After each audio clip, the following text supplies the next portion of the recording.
Dieses zu erwerbende gut gepflegte 5-Zimmer-Einfamilienhaus liegt in Rüdersdorf. Das im Jahr 1983 erbaute Gebäude wurde 2012 saniert. Das Objekt verfügt über einen Keller. Es hat 3 Schlafzimmer und 2 Badezimmer.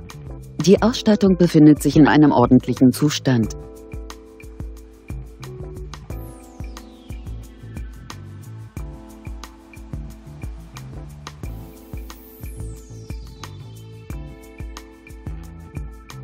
Auf einer Grundstücksfläche von ca. 600 Quadratmetern bietet das Haus eine Wohnfläche von ca. 155 Quadratmetern.